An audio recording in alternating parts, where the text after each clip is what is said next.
There are now 3 white boys out of the Midwest to get it poppin'. First 2, yours truly. The next, the newly elected white boy to get it poppin', the new Pope. And I would absolutely put us on the same level as him. 100%. No doubt. Yeah, obviously. I don't know what to say. American Pope. American Pope is insane. First Pope to root for the Chicago Bears? First Pope to have a Chicago-style hot dog? First Pope to ride the L? I can't believe it. It's remarkable. 2:30, Leo, won't you meet me by the beam? Oh, my God. Oh, my goodness. It's ridiculous. The Pope's birthplace is like a 4-hour train ride from us right now. We could go visit it. We could just go on visit a day trip. Man, it's a woke Pope. I don't know a ton about this guy, obviously. Neither do I. And I'm also not Catholic, so it's not like it really matters to me that much. But woke Pope better than a not woke Pope, for sure. Exactly. And he seems generally woke just based on like the tweets that I saw him making over the past like few months. He's like anti JD Vance, back when JD Vance said that thing about like we don't need to protect anybody but our own people. He's anti-Trump immigration policies. Yes. Yeah. Seems like a good solid dude. So overall, and I've seen a lot of conservatives like melting down, calling him like a Marxist plant or whatever, as if that's how you know it's good. As if there could even be a plant. The Pope is chosen by God. Precisely. You have to listen to this guy now. Canonically, isn't it like the conclave like communes with God or whatever? I have no idea. I don't know. It fits my biases. Yeah, of course, and that's what's important. So new woke Pope, first American Pope ever. What a crazy time to elect an American Pope as well. Yeah. An American Pope that is like, because the trouble is like, if an American Pope was chosen, that was that right-wing guy who's the guy from like Kentucky, or the guy something? from Missouri, Missouri, the guy from St. Louis, Missouri. I thought that's who it was when they said American Pope. That's what I thought too. But it wasn't. But if it was like a right-wing American, they would have been celebrating it. They would have been like, absolutely, he was chosen by God. Yeah, like they would have been all into like the canon of Catholicism.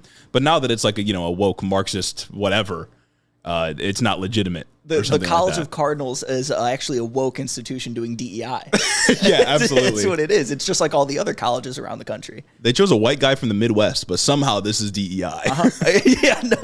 I mean, look, congratulations to the woke Pope. Congratulations to the Midwest. Hopefully, congratulations to the Midwest. Look, we've been saying Midwest is up a million. Midwest is going to save the world. You factually cannot say that the Midwest is down. Yeah, and look, Gretchen Whitmer's been letting me down lately. Yeah. But now we got a Midwesterner in the Vatican. And that's all that matters. Exactly. Things went down for a little bit, but now they're going right back up. It's like the stock market sometimes. You know what I mean? Exactly like the stock market.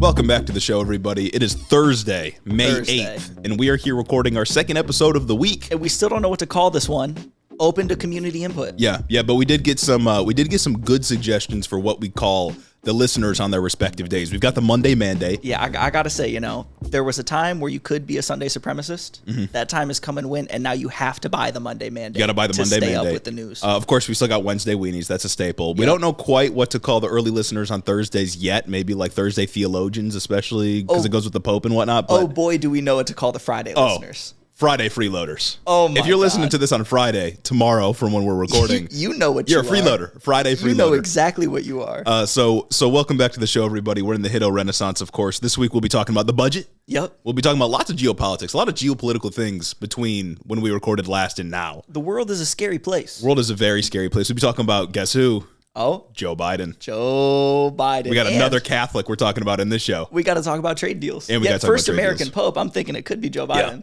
Yeah, so we've got quite a loaded episode this week. And before we get into it, I'll remind you all, become a patron. So you're not a Wednesday weenie nor a Friday freeloader. Yeah, and reminding us to become a patron. I'd also like to certainly remind you all to leave a 5-star review on Apple because once again, we have none. Yeah, that's it's really upsetting. Folks, it's been over a week. It's been over a week. We have absolutely no reviews to read.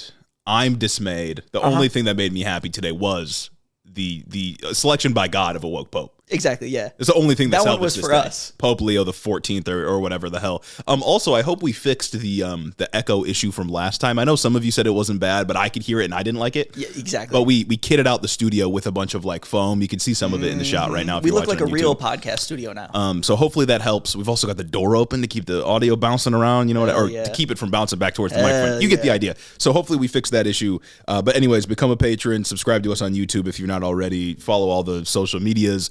You could join the Discord. We'll be in there hanging out oftentimes. And all that stuff is in the description to support the show. I know you want to. I think that wraps it up. Oh, we're ready to get into the news? We're certainly ready to start talking about budgets. This is 2 episodes now where I haven't read reviews. That's fucked up, gang. And it feels weird. It does. Feels like we're back at like episode 2. It is a renaissance. It feels like I'm skipping something. It feels like I'm neglecting the audience, but in fact, you're neglecting me. Oh yeah, yeah. It's important to know which way that's going. The power dynamics here are insane. So let's start off with the budget, because on the Monday episode we talked about how Republicans have been working on crafting a budget that can satisfy those that want these massive spending cuts, but also not alienate those that are worried about their sort of electoral success. Given that programs like Medicaid, Medicare, Social Security are like the backbone of the American welfare state and very essential, especially in red states, which, tend to be poorer than blue states. The goal, according to Mike Johnson, is to pass a budget by Memorial Day. That's a few weeks from now. I don't know exactly when the government runs out of money. I think it's September. Then why are they passing a budget That's right now? why I'm confused as well, because I thought the stopgap bill they passed a couple months ago went until September. Well, I don't know. They're still trying to pass a budget either way. I think it's just like Trump's legislative agenda type thing. Yeah, they just want to get it moving. But here's the state of play right now. Here's the scenario we find ourselves in. Congress passed a budget framework a few months back that we covered that demanded these massive cuts. You'll recall that there was like $880 billion in cuts that they wanted from the Energy and Commerce Committee over 10 years. The only way mathematically to make that work is to cut Medicaid and... Unless you wanted to cut Medicare. Unless you wanted to cut Medicare, but of course, Medicare is less likely to be touched. The only way to accomplish that was to cut, there was like a child nutritional program, CHIP and Medicaid. Yeah, that was the only way to accomplish that. Last month, though, 12 moderate Republicans sent a letter to Mike Johnson's office saying that they're not going to vote for any bill that has these sweeping Medicaid cuts. And if you're keeping track, 12 is enough to stop a bill. It is enough. They need somewhere between 3 and 9, I think, to stop a bill, right? Yeah, so 12 is enough to stop a bill. There's also Josh Hawley in the Senate, a Republican who said he won't vote if there's Medicaid cuts involved. So they're having some trouble getting the coalition together completely. Yet, a number of proposals to cut Medicaid remain on the table, such as reducing matching funds sent to states, which is basically how Medicaid works, adding work requirements, which Mike Johnson continuously says he wants to do. So we're sort of at an impasse here. We don't know exactly what's going to happen. Yeah, Mike Johnson loves to pretend like there are a bunch of healthy 24-year-olds that could work otherwise, but just choose not to, that are on Medicaid, as if Medicaid's not an incredibly hard program to get onto in the first place. Yeah, and I wanted to sort of remind people what Medicaid is, because it gets a little mumbo-jumbo-y. We have... maybe 5 or so programs that are like the whole of the American welfare system. We've got like SNAP and TANF. TANF. Is that still what it's called? I think that's still what it's called. Maybe, yeah. Temporary assistance for needy families. And then you've got Medicare, Medicaid, Social Security. That's basically all of it. But I want to remind you all, Medicaid provides health coverage to some degree for 72 million people. That's a lot. That's 1 in 5. That's 1 in 5. That is 1 in 5. That's like a third of all the people that Trump saved for getting rid of fentanyl. Yeah, exactly. Absolutely. And Medicaid covers about 40% of births. 36% of Medicaid recipients are children. The majority of Medicaid funding is spent on elderly and disabled individuals. And the basic skeleton of Medicaid is that the federal government matches funds provided by states in their individual Medicaid programs. But without these federal funds, states functionally can't run the Medicaid program. It just costs too much. Yeah, it's half the budget. Exactly, yeah. It's just way too much. And just speaking to that 36% of Medicaid recipients being children, that's not including CHIP, which will also be cut, which CHIP is just the child health insurance program. Yeah, absolutely. Medicaid quite literally is like the most basic form of care. It covers things like hospital visits or nursing facilities. It doesn't cover abortions. It doesn't cover mental health care. It is very just your basic physical health care. Yeah, you'll die if you don't get this. And Medicaid also isn't perfect. It doesn't always pay out like 100% of your bills. I don't know the exact stats, but Medicaid might not fully cover something. You understand how for-profit healthcare works. It's not always perfect. But despite all of this, and despite Medicaid being a sort of essential component of our healthcare system as it exists today, some Republicans still want to cut it.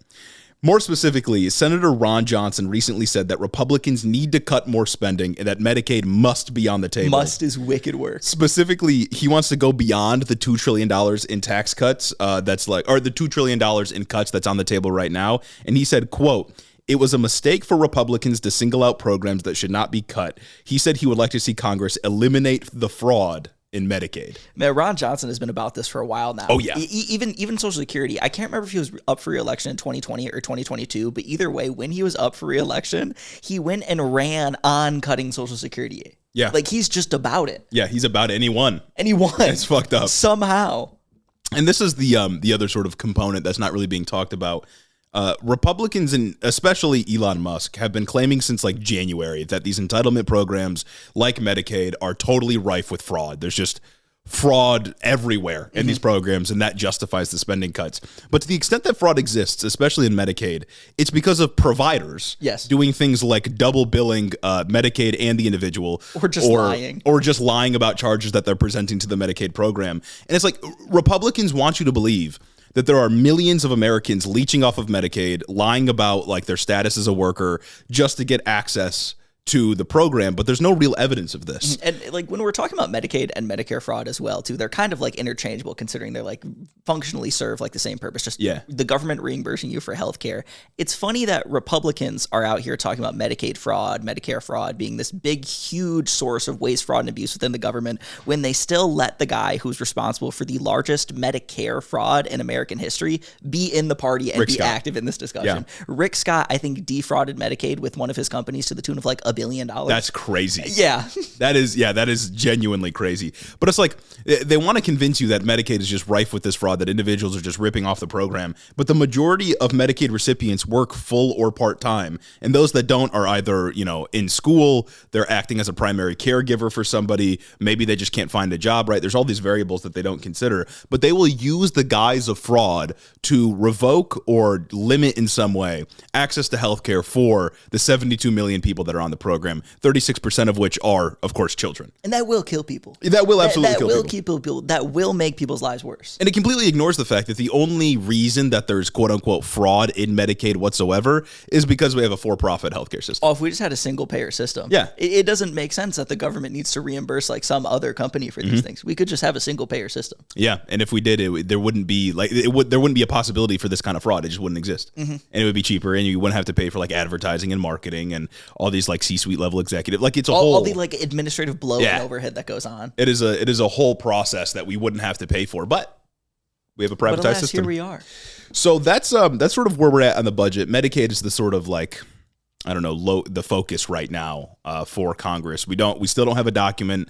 Mike Johnson still hasn't presented anything, but he's given himself a Memorial Day deadline. So we'll see if anything comes of that. Also, Medicaid is the easiest target for them too, because I think it's a smaller program than Medicare, and it doesn't affect seniors. A lot of their base. Well, there are people over 65 on as an alternative to like Medicare that is primarily for seniors. Medicaid serves other purposes. They can more easily make it seem like this program is for like the undeserving population. Like, it's freeloaders. Yeah, freeloaders, exactly. The people that like aren't working like for it the or people something who listen like on Fridays. But in reality, I mean, like Mike Johnson is the one that's pushing for these work requirements. That's going to hurt people in his district in Louisiana. Louisiana is one of those states that's like top 10 for Medicare or Medicaid dollars from the federal government. Classic. And like that's fine. There's nothing wrong with needing assistance from the federal government for your healthcare system, but you can't live in that state and also betray the people that elected you to cut the program that they depend on. Yeah, you're supposed to work for them.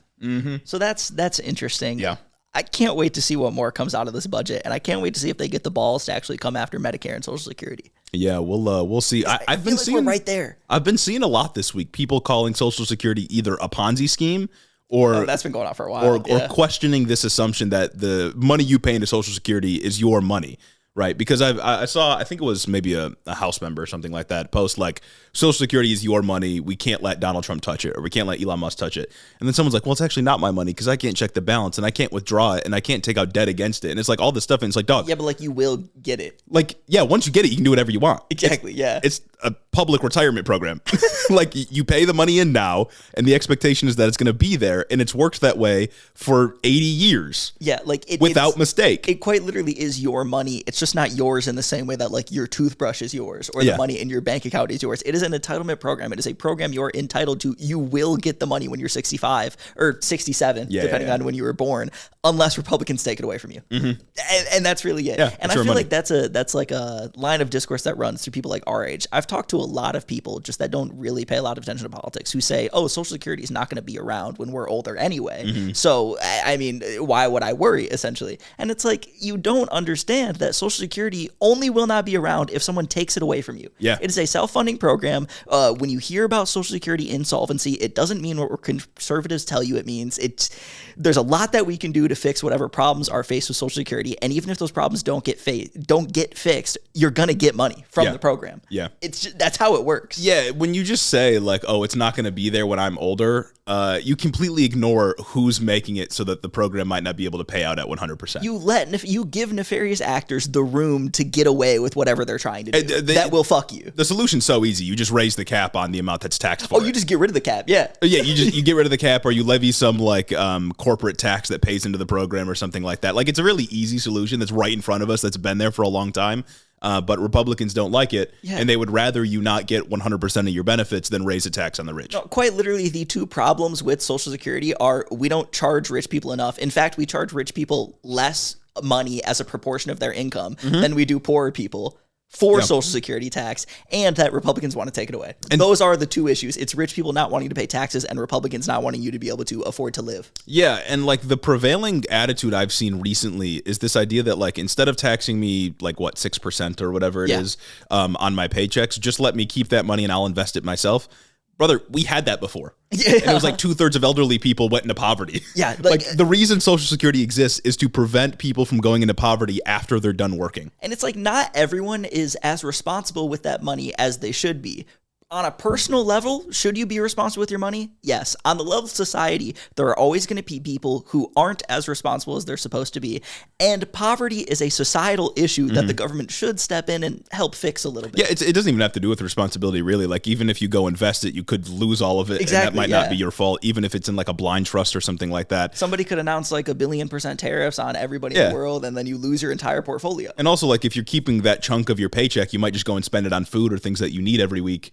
Dedicate that money to like, basic necessities, or even going out and doing things if you want. And then when you retire, it's not there. Like, it's a public program designed to make it so old people don't fall into poverty, and that's a good thing. It is a very good thing. I like that. It keeps 2/3 of seniors out of poverty, and that's I'm pro whatever that is. Oh, I also saw someone go like, if I die before I claim my Social Security benefits, my kids don't get them.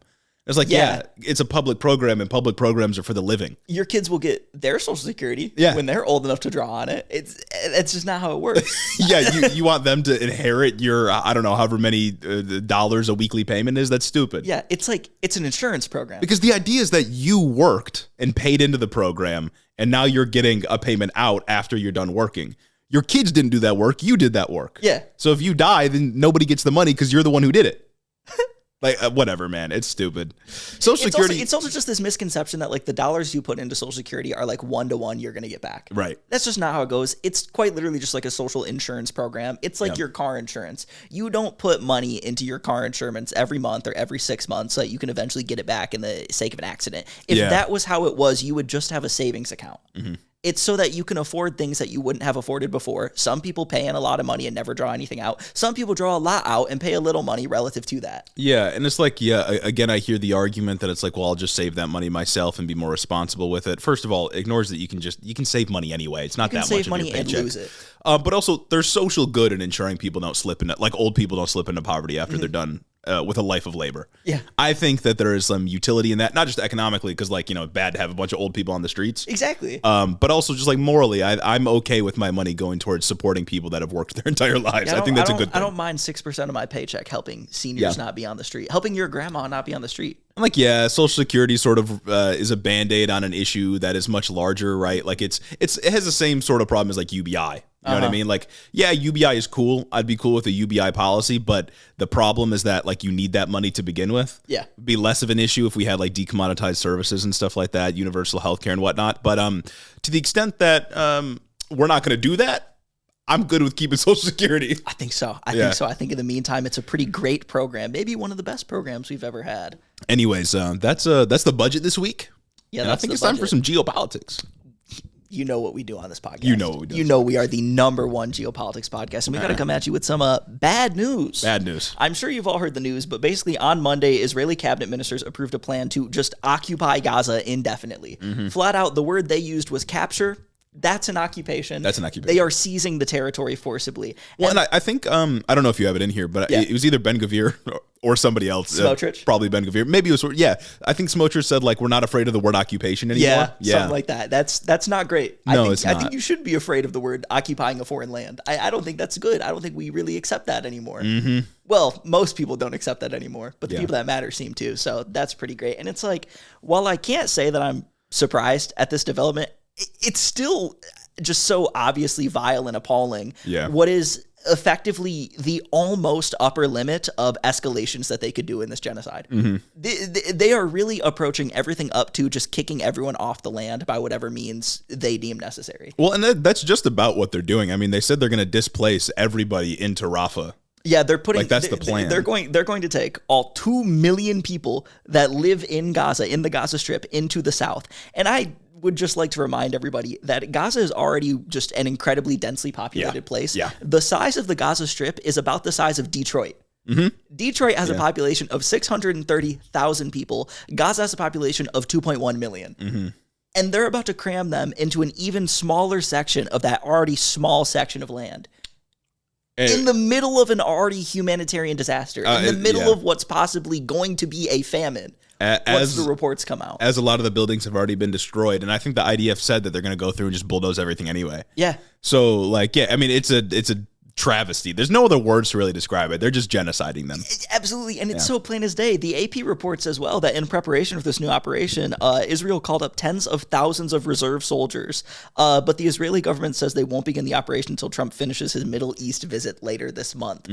People are saying that's to give Hamas time to, like, come together and do, like, a ceasefire negotiation. But, like, I will not sit here and pretend that what each side is vying for in this is equal. Yeah. Hamas, or Palestinians in general, don't want occupation, and Israel wants Hamas to kill themselves. Right. I condemn Hamas. Yeah.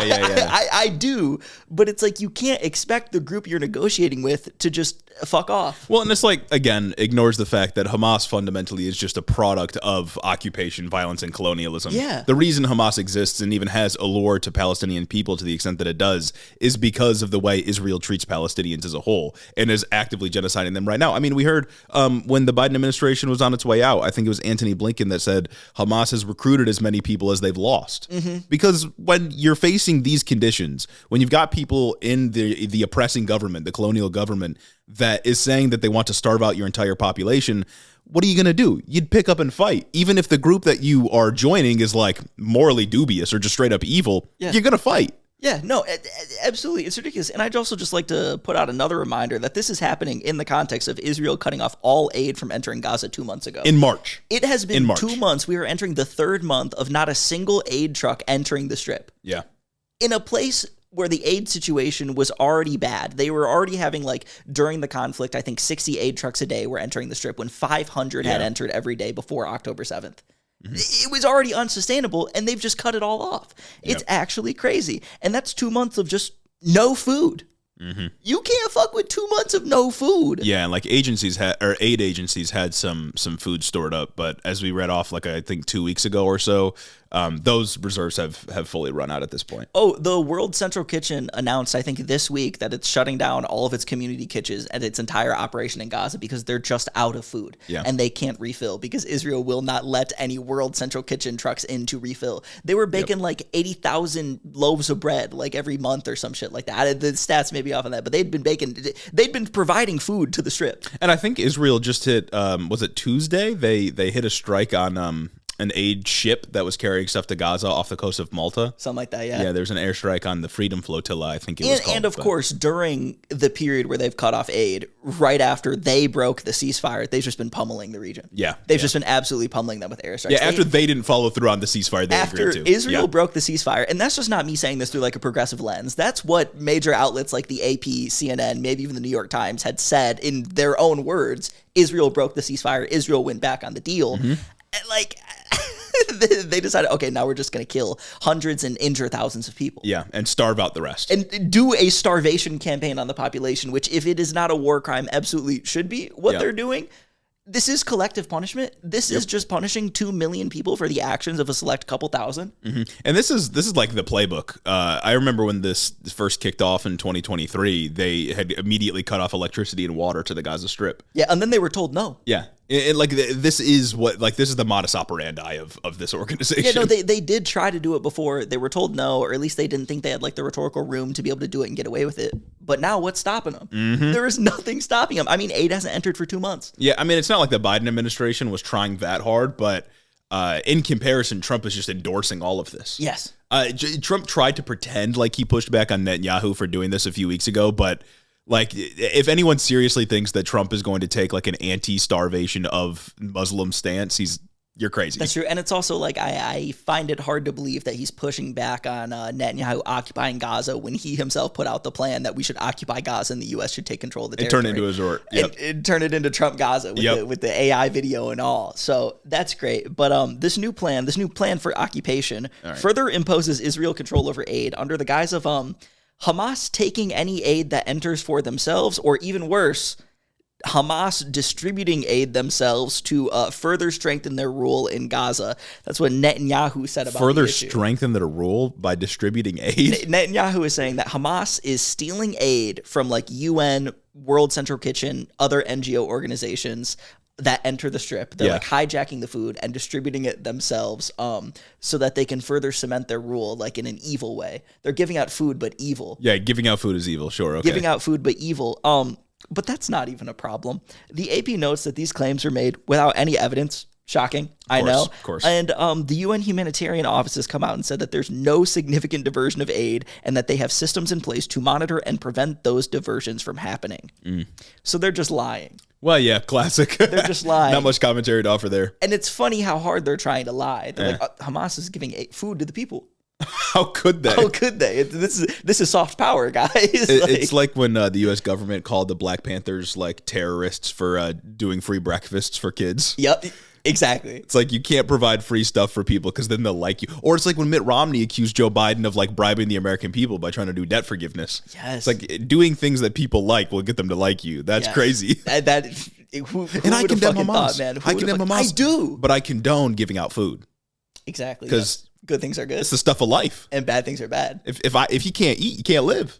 It's essential to the soul, the body and the soul. You know, a healthy body, healthy mind. You know what I mean? And as a part of Israel taking over aid, they said they want to use private companies and the IDF to secure zones where aid distribution will now take place, and Palestinians will be screened to prevent aid distribution to Hamas.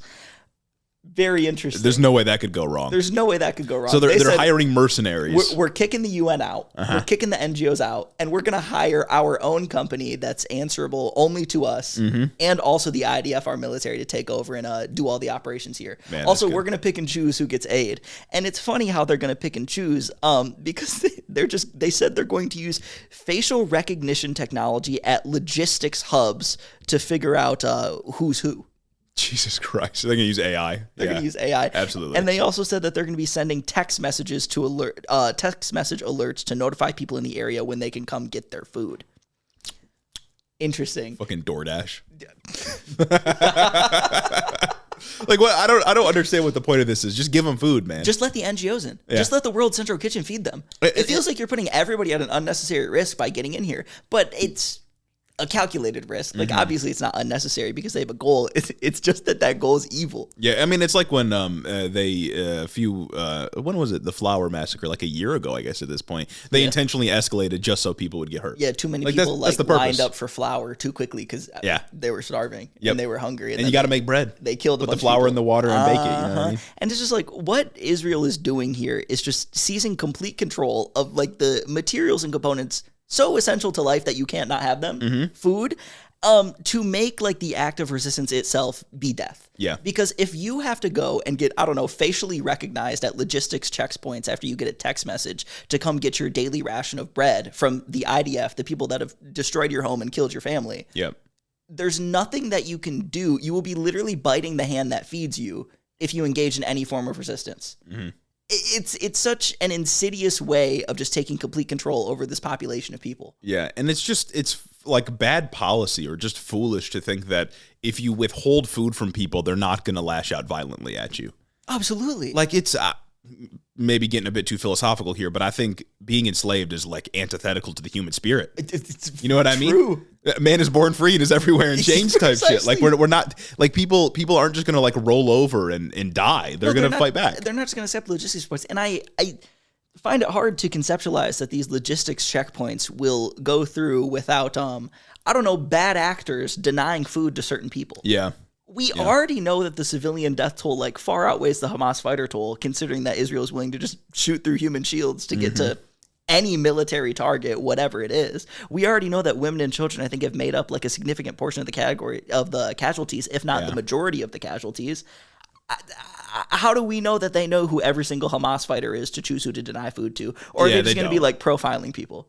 Yeah, I don't know how they would like select people that get food. What even is the vetting process? Because you got some people. I have no idea. They're acting like they have a list of every active Hamas member, and they can just like cross-reference it. Yeah, but at the same time, Hamas could be anybody, so we have to blow up the school. Exactly. Hamas can be anybody, so we have to blow up this like mosque inside of a school, inside of an aid distribution center, or we have to force everybody into the south of Gaza to make sure that we can control everything. Yeah, because we both know who they all are, and we don't know who any of them are.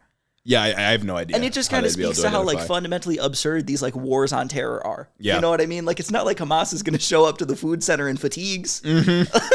Yeah, they're not like an established army. No, absolutely not. Yeah. And another like kind of, I guess, a layer to this is that Israel's taking complete control over just the food operation in Gaza after they have starved everyone out. Mm-hmm.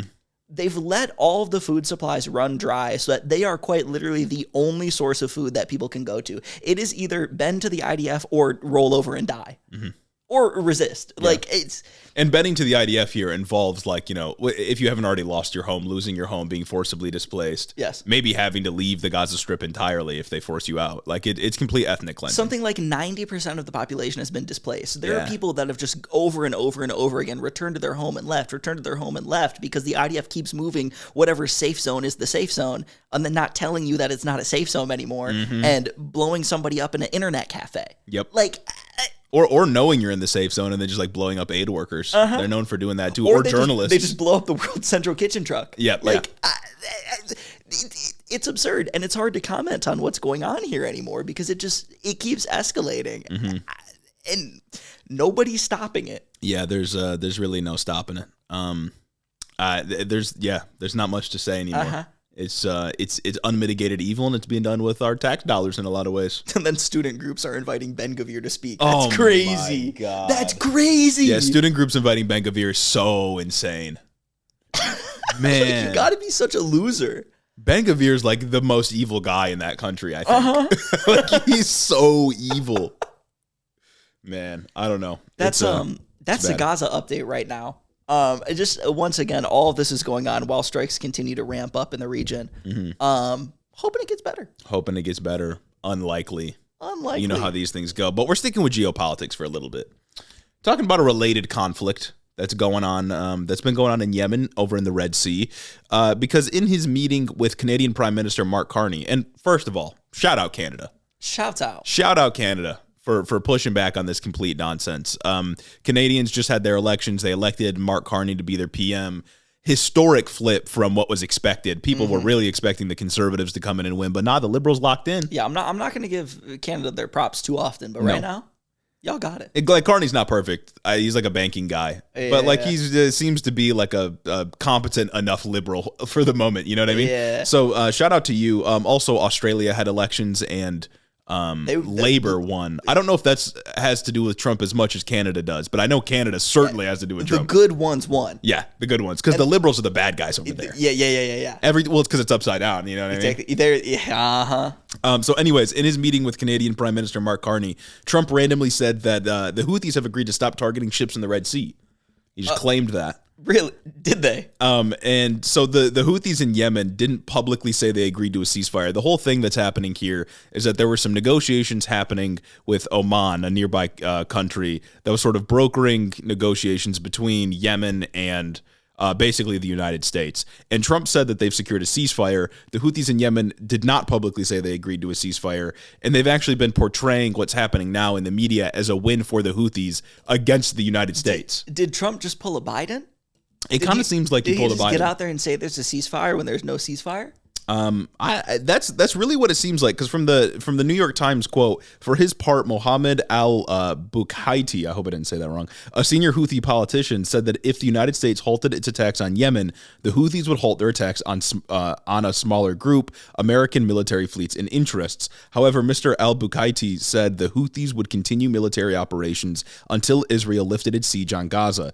Quote, no matter the sacrifices, even if we have to fight until Judgment Day. So they're saying they're going to continue doing their thing that they claim is hurting Israel. Of course, we know that they've targeted more ships. The shipping lanes in the Red Sea. Yeah, right? we know that they've targeted more ships than just those going to Israel or going to proxies or like countries that support Israel. But they said they're going to stop attacking U.S. military vessels or U.S. military interests. Trump said that he's going to stop bombing Yemen. So the Houthis are just taking it as a dub for themselves. But they haven't agreed to like a full ceasefire according to what the Houthis are saying. Okay. So, and it's also like interesting to see that they still want to hit the ships in the Red Sea too, because that's like the whole reason this whole thing started. Mm-hmm. So I don't know how Trump can spin this as a win at all. Yeah, like Operation Amazon Prime or whatever the fuck it was. Allegedly, like I said, a nearby country, Oman, has helped sort of trying to help broker this, and officials from Oman said that it was a ceasefire. Trump said it was a ceasefire. It doesn't seem like that's what's actually happening, though. I have another quote from the same story. Quote, 3 Pentagon officials said Tuesday afternoon that the military had yet to receive word from the White House to end its offensive operations against the Houthis.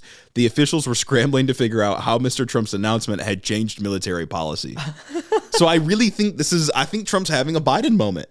Nobody's talking to each other in Not at all. It's the leakiest administration. It just brings me back to when Liberation Day first happened, and Scott Bessent would say one thing on Fox News, and then Howard Lutnick would go on CNN and say a completely different thing, and then some other advisor would get on another outlet and just say something else, and then Trump himself would say, oh no, they were all wrong, actually. Mm-hmm. And then Caroline Leavitt would be in there picking up the pieces and yelling at reporters. I mean, it's like his administration, the White House has been saying like, no, we're not doing a parade for Trump's birthday. And then Trump's like, we're doing a parade. Yeah, and it's going to be big and it's going to cost a lot of money. And it's going to be worth it. And someone said how much money, it was like peanuts compared to the value.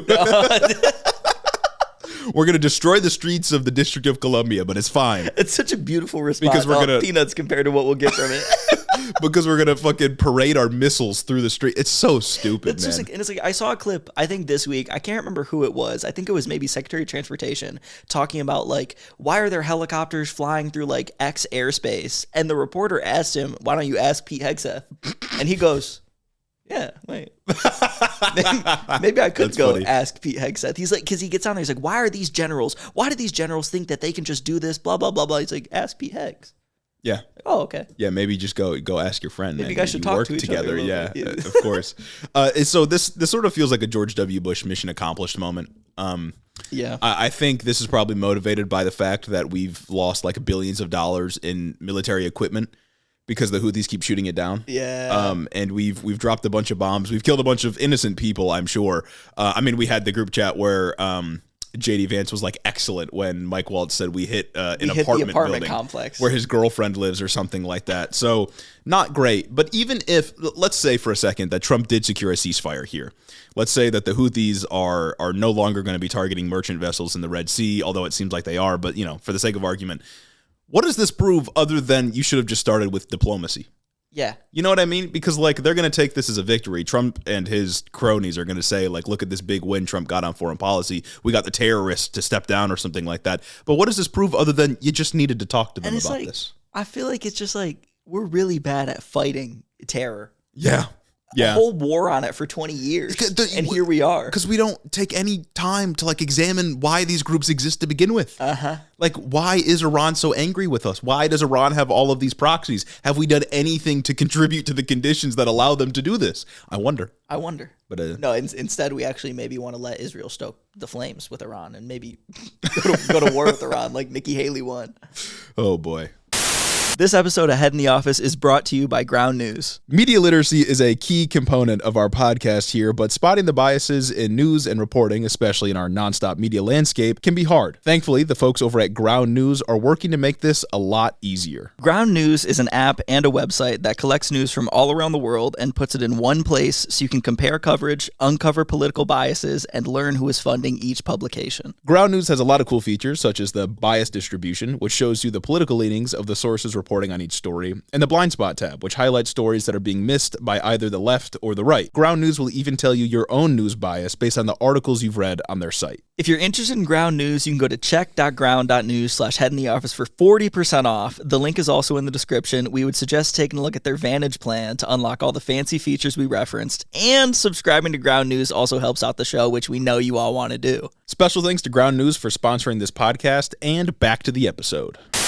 Now, lastly here, before we move off of great geopolitics. Yeah, maybe a moment of brevity. Maybe a moment of brevity before we talk about some more, I guess we're talking about some more geopolitical stuff next. We're going to talk about global trade. We're going to talk about global trade in just a second, but I wanted to take a moment to take a look at this tweet from Marjorie Taylor Greene. You know, we're not big, tweet readers on the show. Yeah. Sometimes we'll read a tweet to, build a case for something else that's happening.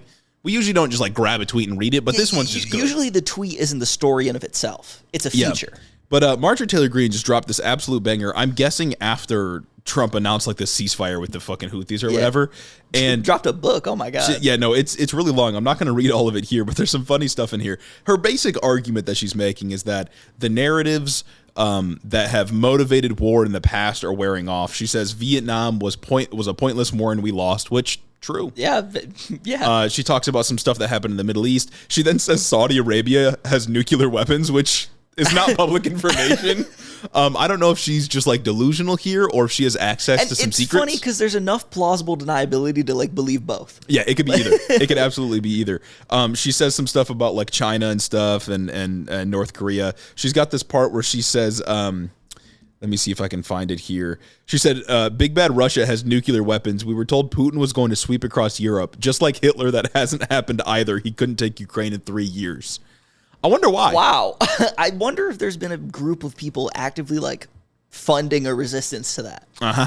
I wonder if any country or group of countries, one might say, intervened in some way on their behalf to ensure Russia couldn't win. She's anti-Ukraine funding, right? Oh, of course. Yeah. It's kind of like when anti-vaxxers get out there and say, oh, look, COVID didn't kill as many people as it said we would. Well, it's because we engaged in public health measures to stop the spread. Exactly. It's actually because we had the lockdowns and the vaccine that it didn't ravage through everyone. Yeah. And then she says, people just don't care anymore because none of these things actually affected our lives unless they were in the military and shipped over to these foreign countries and blown up. But what has directly affected Americans and people that I know is the cartel's constant flow of drugs into every single city in America and cartel crime and murder. I've never seen a Houthi, nor has anyone I know. But what everyone knows is that for some reason we don't attack the real enemy that kills Americans every single day. No, we have to run off and bomb some country somewhere else in the world because we're told that they're the bad guys, even though they never did anything to anything directly to Americans like the cartels have. What a crazy mix of ideology there. It's insane. It is here's some good examples of how U.S. foreign policy has misled the public. Yeah. Here's some examples of how U.S. foreign policy has actually worked to achieve a set of goals. Now, here's this other random thing that I've come up with that I'm shadowboxing right now. Uh-huh. And I also have no solution for it. I also have no solution for it. Yeah, it's you could take just breaks of 3 lines from that tweet and put it on various accounts, and I'd believe it. Yeah, you could put one of those on a woke Twitter account, and I'd be like, oh yeah, that's big facts. Then you could put some of those on End Wokeness, and I'd be like, oh, sounds about right. Mm-hmm. But the mix here is just it's insane. MAGA communism, I think. A wicked amalgam of ideology, man. Wow. Yeah, because the critique obviously on the left is that American foreign policy is built around maintaining an American empire. Most of the time, the imperialism, the colonialism, the stuff that we've supported, unequivocally evil. Well, it's the tweet reads I don't know, Parenti and Nikki Haley were playing a game where they just typed a line and then passed the computer. They're playing Mad Libs with each other. They're playing Mad Libs with the tweet. But the left-wing critique is we need to stop focusing on empire building, on controlling other people, on maintaining the flow of capital into the United States, and just focus on protecting the people here. Uh-huh. And that's a totally valid argument. Absolutely. But then she just diverts into a random thing yeah, drugs are an issue, but she has no solution for it other than kill them. Let's kill them and deport every person that I don't like. Yeah, instead of doing Houthi PC small group, we should be cartel PC small group and be bombing apartments in Mexico City. Uh-huh. This is unserious. It's sort of similar to what RFK does on public health. She manipulates something that people are very clearly and fairly distrustful of, American foreign policy, to suit her own political political ends, which is deporting brown people. And it's always funny because people like this are always against the foreign policy of the past, but never against current foreign policy. And I know she's like critiquing like the Houthis. I won't even say a critique. She would have been in favor of invading Iraq. She's invoking the Houthi thing or whatever, but exactly. She would have fucked with the Iraq war. She would have fucked with the wars on terror. Like a lot of these people. JD Vance constantly says that like American foreign policy, we're getting into forever wars and shit like that. But he is like still proud of his service in Iraq. Yeah. How does that like pair up? You know what I mean? There's a lot of people that are in like Congress right now that say that, oh no, Joe Biden's doing all these forever wars, blah, blah, blah, that voted for the Iraq war. Yeah, exactly. Like, come on. They authorize military force. When you get far enough away from something, from like a bad event, an event that's just obviously bad, everybody will say they were always against it. Yeah. And there is also a sort of issue on the left where people look at the overwhelming evidence that American foreign policy is just like for evil ends. And then in the instances where foreign policy is doing a kind of good thing, like supporting Ukraine, then they just like lump it in with the rest of the critique and say, well, that must be bad too. Russia must be doing something right. What's bad is imperialism. It doesn't mean that what America is doing is always bad. You know what I mean? Well, what's really bad is NATO getting comfy with Ukraine.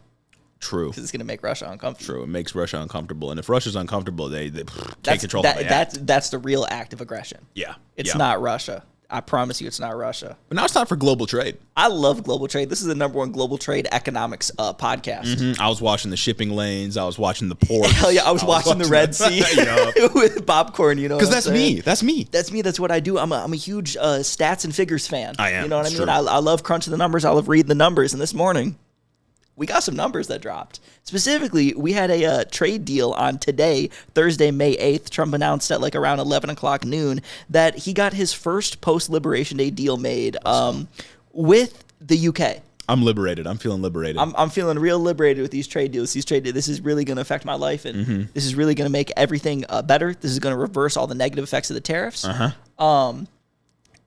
I'm both surprised and not at this news, right? And it's like I'm surprised because I'm surprised that there was a deal.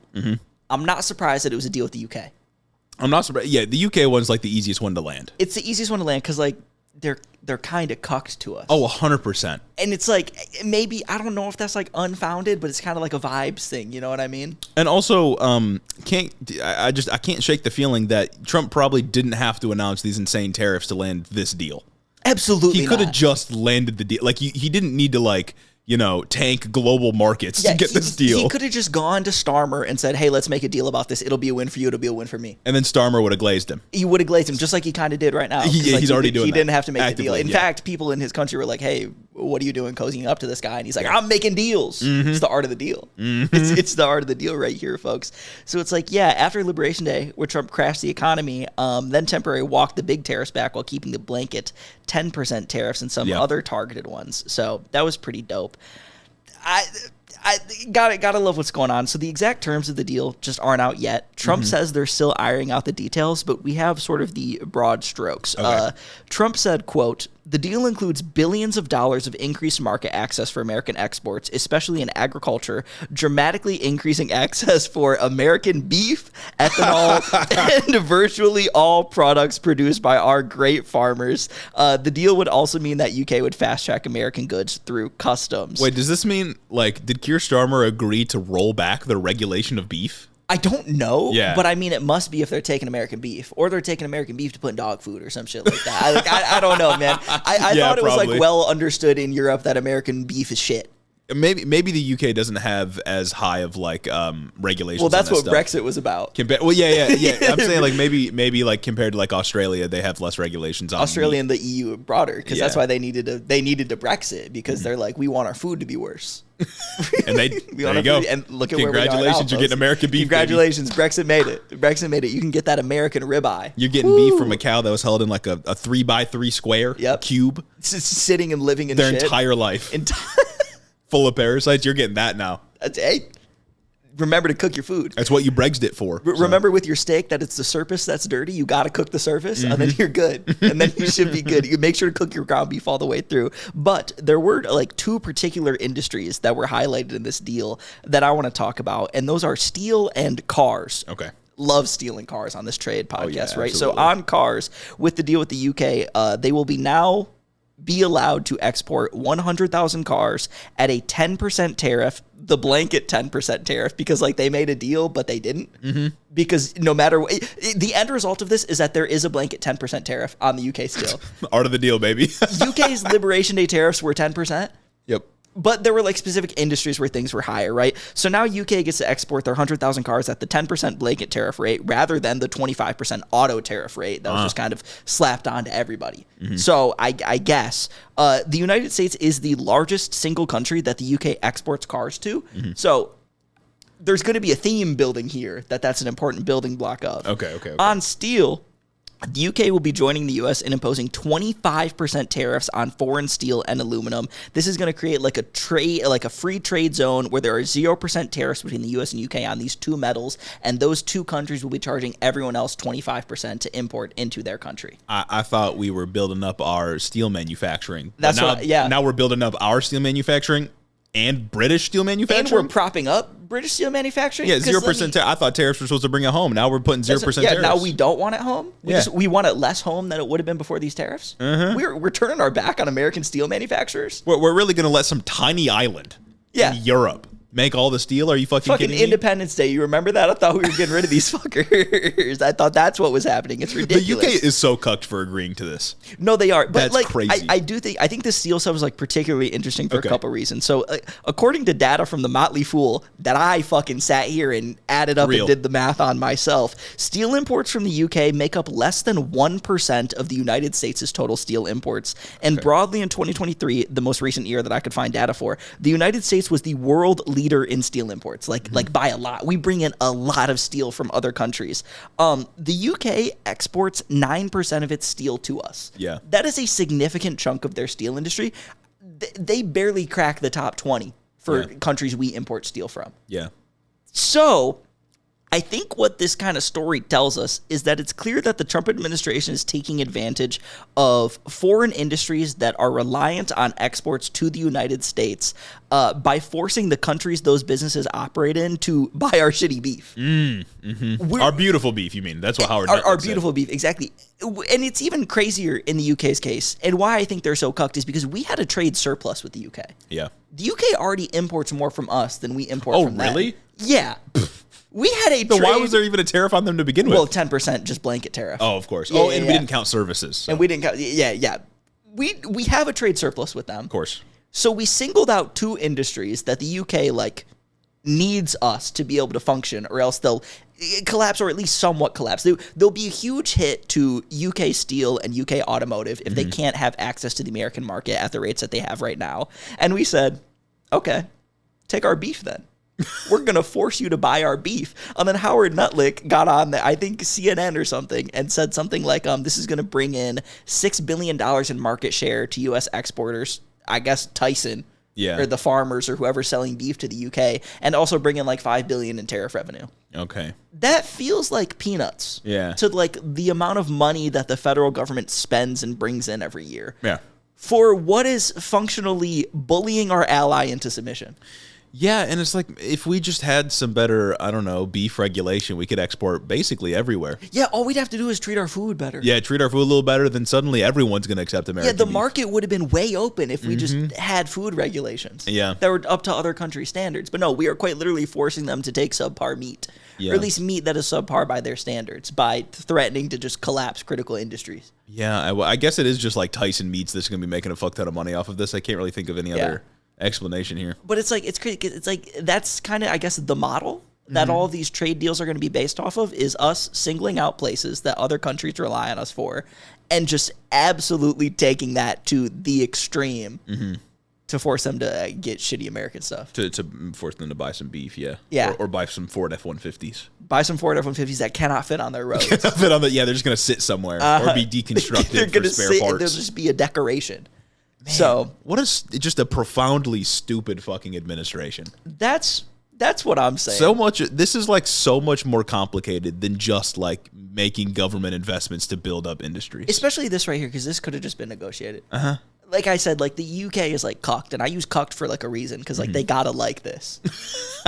They could have joined up with the EU in like a band against like condemning the tariffs that we have, but instead no. Oh yeah, they would have like been a real force if they had just joined up with the EU. They could have done what China, Japan, and Korea did, and get rid of centuries of bad blood. And it's like come together in a trilateral trade agreement. The countries like need to band up against us, or we're gonna keep doing this shit to people one by one. Yes, and that's what I'm saying, because like this kind of trade policy is just fundamentally corrosive to the relationships that we've cultivated over the last 100 years. Yeah.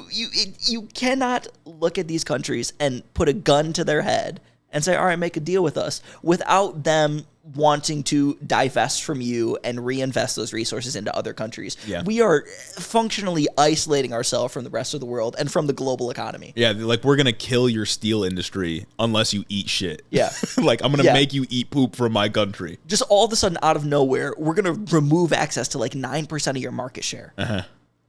Yeah, you can't do that. Yeah, it's you can all while like killing American companies in the process as well. Yeah, like not only is this bad for the world and our relationship with other countries and the economy of other countries, it's also bad for the American consumer, considering that all our things are getting more expensive, and a lot of that is going to come from the China tariffs, which seem to be going nowhere at this point. Yeah, this deal that's made does seem very small compared to what's coming. Yeah, like we're talking steel and meat.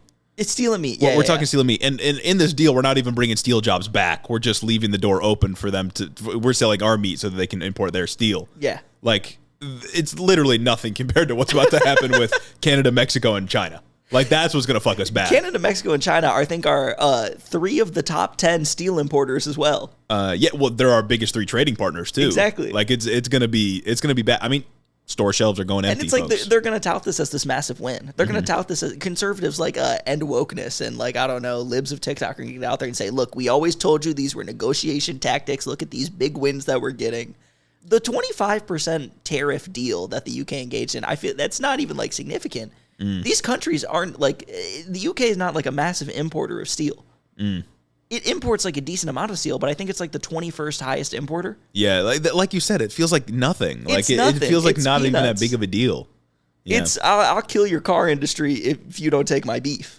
My beautiful beef, if you don't take my flanks. Like the tariffs we impose against China and Mexico are far more damaging to us and them, like as countries. Yep. And Canada and Mexico did not fold like this. The UK folding so fast is such a fucking embarrassment. Because they're so cucked. Yeah. They're genuinely cucked to us, man. It's little bro. It's so embarrassing.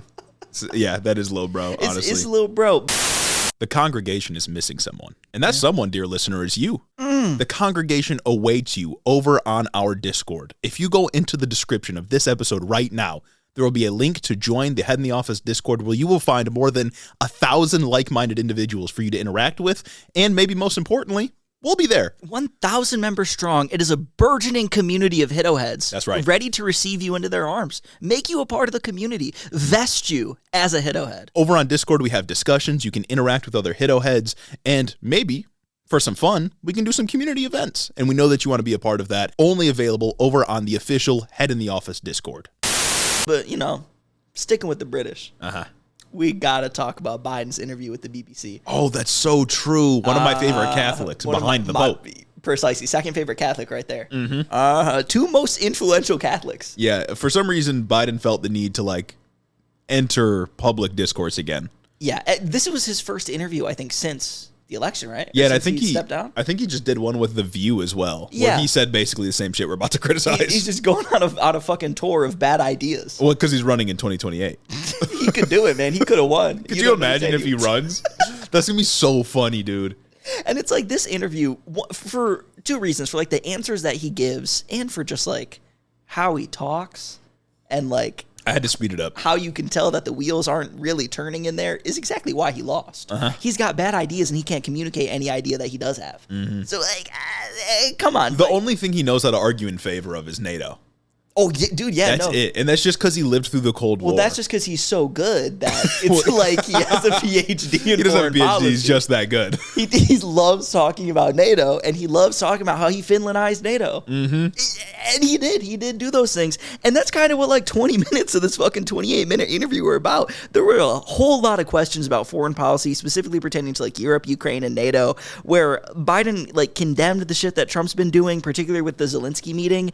And he also condemned the talks of Canada becoming a state. Yeah. And those were his most stark condemnations that we got. As easy pickings. The whole time. Super easy pickings. Yeah. Super just out there, just crazy things. I mean, did you say thank you once? Like, what a moment. Yeah, like we shouldn't annex Canada. Okay. Like that. Okay, what a hot take, really. Right, exactly. You're really taking a stand on this hot button issue that many people have been debating about. I'm glad you finally spoke up. And because you spoke up, now it's not going to happen. So you're really brave for saying something. It's super brave to come out with that take that it's bad to treat Zelensky bad in this moment, and it's bad to say one of the most absurd proposals of the administration is bad. Yeah, it was really up in the air if he was going to agree to it or not. So But moving to the more like substantive questions, Biden was asked if he thinks that Trump is behaving more like a monarch than a president, to which Biden replied, quote, "Oh, I'd rather not comment. I'm not sure how he's behaving. He's not behaving like a Republican president." Yeah, that motherfucker, dude. That's if any of the things here are the lines, that's the line. Yeah, that was the one that stuck out to me too. That's everything that's wrong with him. Like Donald Trump is acting precisely like a Republican president. Yeah. Maybe you can say like historically Trump is different on like immigration because like we say Reagan did amnesty, for example. But in terms of every other thing, when it comes to like austerity or how we treat people around the globe or anything else, Trump is being a Republican president, and the entire Republican Party is in line with him right now. Yeah, he's just not being as like respectful about it. Yeah, like that's the only thing is he just dropped the like veneer of civility. Yeah, sanctity of institutions, of the holiness of the halls of the sacred. Yeah, exactly, fucking precisely. And Joe Biden's thinking of all his Republican friends that he hangs out with all the time, and he's like, oh yeah, no, they're not like Trump, Jack. Just say he's fucking acting like a king. Yeah. You just talk about the Stephen Miller bullshit, talk about the defying the Supreme Court orders, talk about fucking anything. Dude. That wasn't even brought up. It wasn't even brought up, and it's like shocking. Just he can't do it. He doesn't have the sauce. Like I can't believe he said he's not acting like a Republican. The exceptionalizing that Democrats do of Donald Trump is the reason that Trump can remain so popular while doing absolutely terrible things. And it may be the reason that they could lose in 2028. The Republican Party is unpopular. So is the Democratic Party, to be clear. Yeah. But the Republican Party is unpopular. But when you make Trump seem like an outsider, which is the image he wants to cultivate, then you make him more popular. Exactly. Because you make him seem like he exists outside of the establishment while being a fucking billionaire who has hired a bunch of billionaires in his cabinet. Not only are you making Trump more popular by perpetuating this like false narrative that he just isn't the party, you're also giving room for Republicans to come in 2028 when Trump is gone and Trump maybe doesn't have a successor to come in and say, oh shit, that stuff was like crazy, right? Exactly. Oh, that was like crazy. Let's get back to normal. You know what I'm saying? We were just following orders. I was just following orders. Like, guys, you don't get it. I'm a patriot, so you should vote for me. And then the Democrats going to be like, oh, I'm glad I have a civil opponent to combat against in the marketplace of ideas. Yeah, they've been waiting. You don't need to do this. I think it was a thing during the Obama administration where they were like, we're waiting for the fever to break. Yeah. It's not going to fucking happen. This is just who they are. Dog, they get out there and call you pedophiles. Literally. They think that you are orchestrating a global plot against them to make like the white population in America a minority. They thought Hillary Clinton was down in the fucking pizza shop getting adrenochrome out of babies. Like, this isn't, you can't contend with that. That is the Republican Party. Yeah, I don't understand. But then BBC went on to then ask, they said Trump views his first 100 days as a triumph. How does Biden view Trump's first 100 days? To which Biden replied, quote, I'll let history judge that. I don't see anything that was triumphant. And that's it. There are so many things you could have talked about. It's his fucking response. Like the gutting of social programs, the mass deportations without due process. Like there's so many things you could have talked about. You know how many goddamn things happened in these first 100 days? So you could pick two. You could pick two and just be like, this was bad, that was bad. There were quite literally like 2 to 3 massive things that happened every single week. Yeah. Every week for the last however many weeks can fit into 100 days. Yeah. Like, buddy. There's so much room for you to work without being controversial. Man, it just goes to show you that like Biden should not be doing this at all. If I stand on top of the fence, I can see more of the field. Actually, we haven't even got to his most egregious claim yet, so I'll let you roll through it. This is true. This is true. So as a follow-up to that last question, the interviewer asked Biden if he was worried about a threat to democracy here in the United States. Biden replied, quote, I'm less concerned about that than I was, because I think the Republican Party is waking up to what Trump is about. My brother in Christ, where? What fucking evidence do you have to suggest they're waking up? He just thinks. Like, just think, like, there was a whole campaign, actually, that was ran on the idea that the Republican Party is waking up to Trump, and it lost. Surprise. Like, you were there. And like, was Biden's entire presidency not predicated on this idea that we have to save democracy? Save it from who, dog? If you don't think the Republican Party is like anti-democratic, small d democratic, then what was the purpose of anything that you did? These people are so fucking disingenuous. It's insane. And it's like, yes, there are like regular people who don't like do politics level that we do politics that are waking up and realizing like, oh God, maybe Trump did lie to me and whatnot. Yeah. That doesn't stop the fact that the guy that is threatening democracy is like in power right now. That is still like an active threat to democracy. You can't just like wait around for the midterms. There's like this large portion of Democrats in leadership at the national level that think that they can just let Trump and the Republicans' actions speak for themselves, and then they'll see those windfalls at the ballot box. You won't. Well, yeah, and like some people might get hit with these tariff prices and then think, well, maybe I shouldn't have voted for Donald Trump. But you're doing nothing to deprogram like the hatred for immigrants, the animosity towards trans people or LGBTQ people as a whole. Like, there are building blocks to fascism here that you're doing literally nothing about, while saying like, oh yeah, people are waking up to it. They're only waking up to it because he's going to like force the economy to commit suicide. Well, they're waking up to it because he's taking their trinkets away, not because they principally fuck with immigration. Exactly.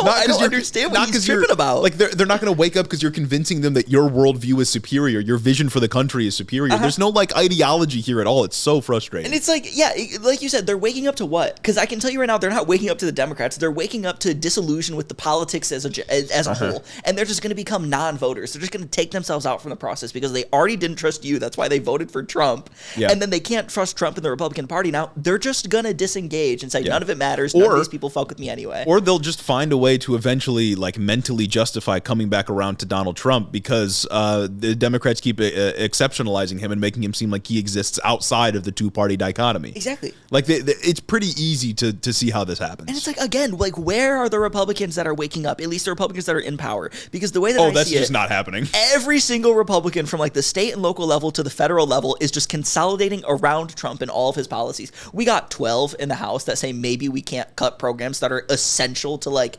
keeping the American public functioning. Medicaid, Medicare, Social Security, and SNAP. I'm not even confident they won't fold. I'm not exactly. Like, when pressed on it, I'm not confident they won't fold.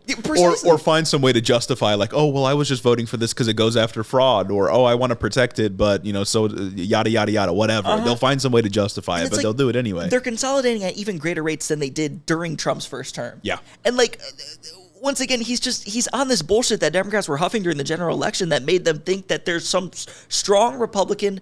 There's the Lincoln Project guys are actually a wide base of support that we can tap into and get to by pretending to be Republicans.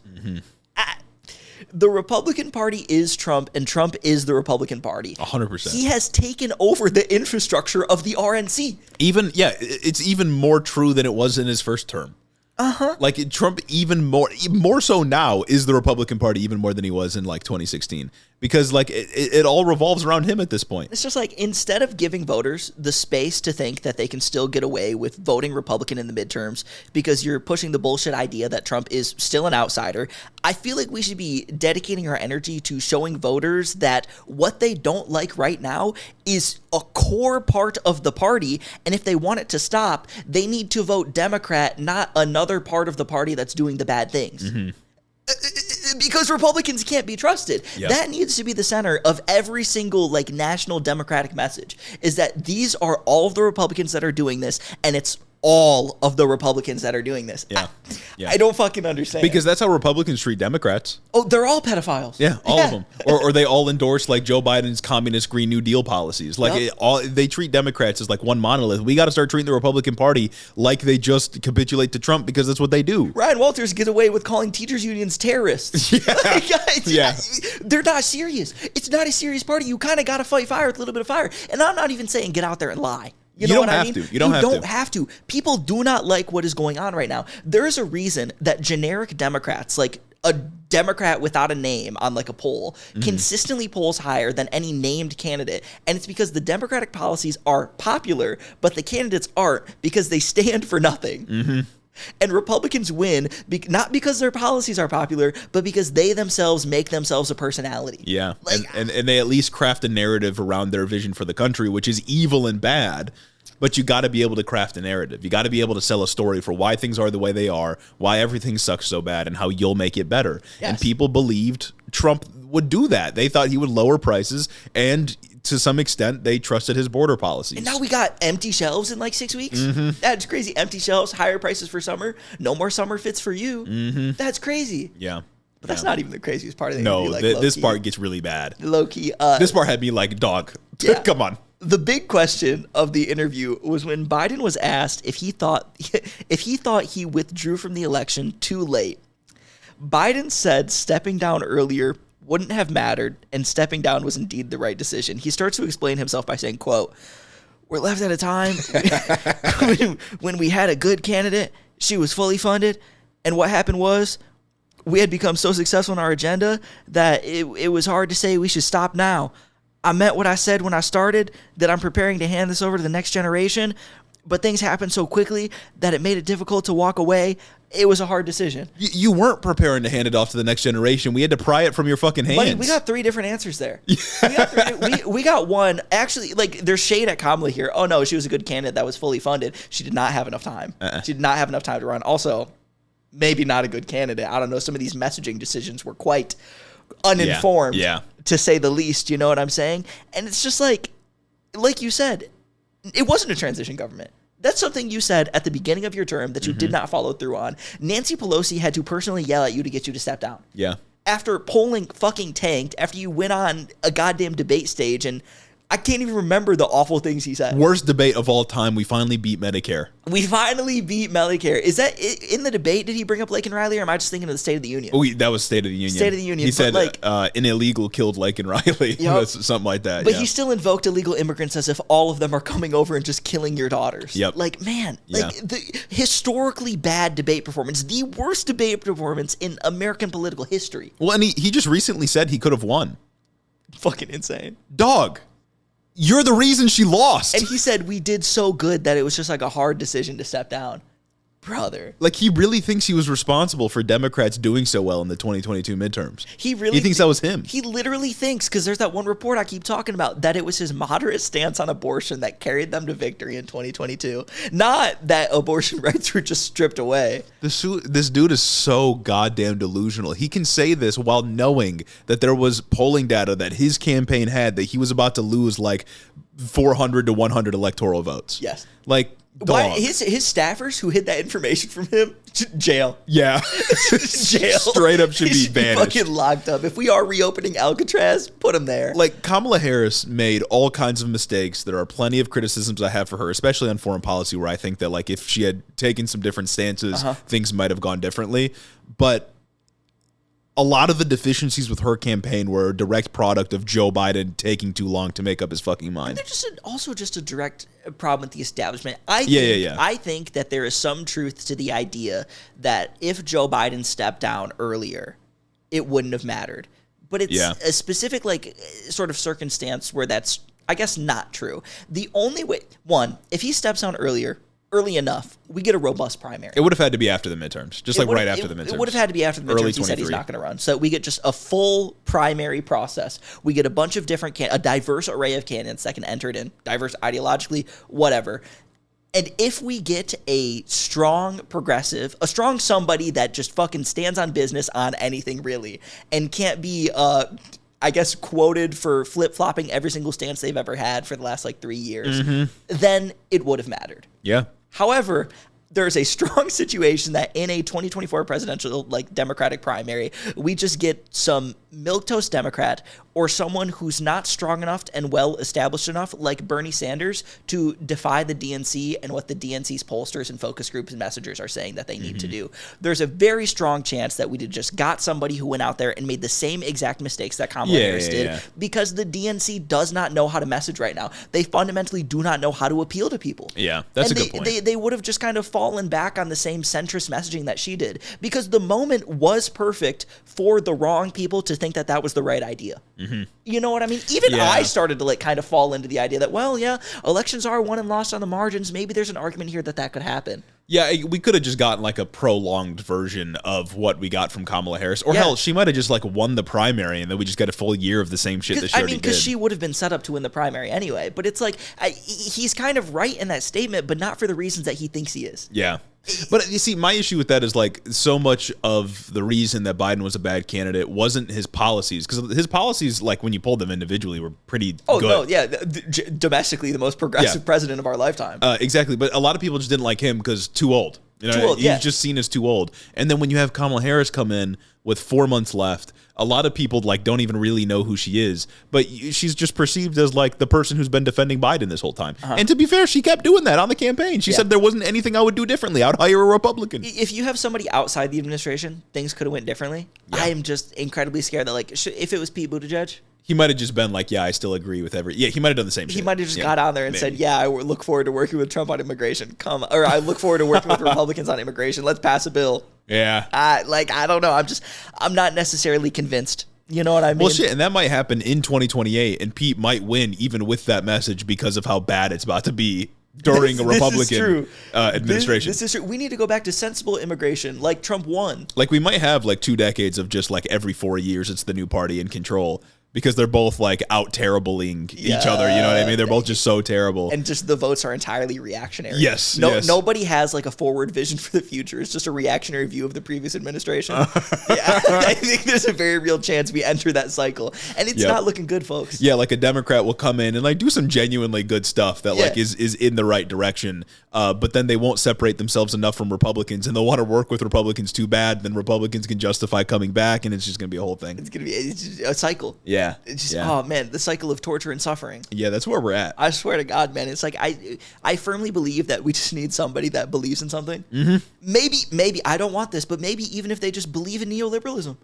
Like a Pete Buttigieg or something. I don't know, man. I feel like if someone can just stand on business, then we'll have a better chance. I think if somebody stands on business in a progressive way, there's a very solid chance, because obviously I believe in those policies, and those policies are popular. But it's like Trump wins because people think he's an outsider. Democrats don't really do anything to counter that narrative.